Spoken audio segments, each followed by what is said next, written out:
Hey everybody, so you find me in the craziest of places these days, and it's always wooded, it seems like. Today, I saved this for when my sister was going to come to town, and there she is. Say hey, Kim. Hey! So we're on the south side of the property, on the south side. Yeah. And we're in the old pear orchard. Doesn't look like much of a pear orchard. I don't know, there was probably 30, 40 trees up here. There was a lot of trees up here. Everything else kind of taken over. Yeah. But I knew there had to be some type of remnant, and Kimberly and I found them. They're all similar in structure. They're rough, as you can see. That it's still a few of them. Let me see. I don't know if I can just figure this out. There we go. There it is behind me. Hey, Jimmy, how are you, buddy? There's our buddy Jimmy Eldridge. Let's say hey. Hey, Jimmy.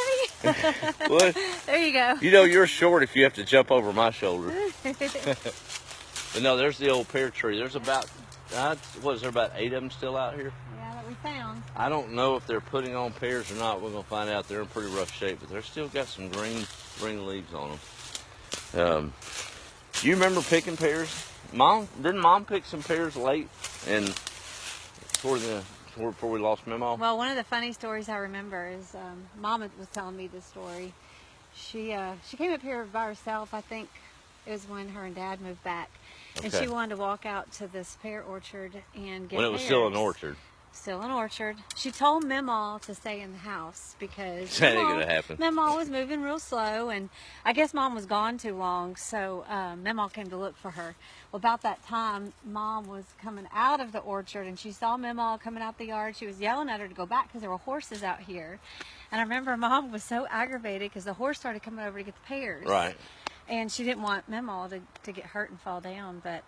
Memaw never understood her limitations. I heard another story. Well, hold on. Okay. I haven't got the funny part yet. Oh, cool. That horse started coming over, and Mom just had to start chunking pears at the horse, one pear at a time, until she could get Memaw and herself back in the yard. And the horse would stop and nibble the pear, and then it would go after him again. And she'd throw another pear at it, and it would eat it and leave him alone for a minute. I remember, even as kids, if we was out just prowling in the back pasture, just goofing off, you could look down at the house and Memaw would be standing at that screen door making sure she had eyes on everything going on. She would. She didn't miss much. So you came up to rake some magnolia leaves, and we'll get to that later. But well, there's a little bit more than what I bargained on, so I don't know. Well, you said to save them. I did. So I did. I've never seen that many there. Yeah, no. Well, I forget, it was Donna, now Bonnie really was in a position to take care of. She's aging as well, but she took care of Memaw a lot in the yard there toward the end. So give credit where credit's due. I remember she would anybody that would pull in here, even as late. I mean, I'm talking about 2 or 3 years before she passed. If you came to visit her, she's going to make you get a rake and go out there and get the magnolia leaves up. Yeah, that rake was always leaning up agaginst the carport, ready to go. And I don't remember what she did with them though. I don't remember hauling them off she'd or burn anything. them. Yeah, she'd burn them. But they would. She would also take her chair when nobody was around and go. People pull up and she'd be out there in her chair and she'd rake a circle, then move her chair. I mean, that's just something. That's not the tree you want to have if you don't like raking. Well, what kind of that? You talk about a work ethic, man. Good night. I don't know. It's a fine line between work ethic and OCD, though, isn't it? Right. Didn't the day go by that those leaves weren't raked? Yeah.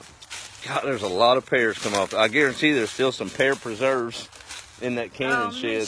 And that's another thing. She always had a jar of pear preserves for Kimberly because she knew that was my favorite. Yeah. Hey, there's Jana. Absolute favorite. Hey, Jana. Well, Kimberly just came in from Lufkin. Looking. Huntsville, Well, Huntsville, that's right. I'm in East Texas. It's all the same, and that's a good thing for me. Right. But it's not 4 hours away like I was used to. It's a good thing. But going to get to spend some time with Mom and Dad this weekend in Huntington.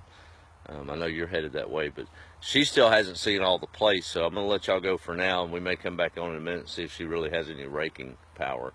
Just because you ran a marathon. We're going to have to hide that phone while I go to raking because you're not going to film that. Y'all know me better than that. Anyway, so here's the old pasture. So this is on a hill, and there's the pasture, the back pasture, where the dewberries live.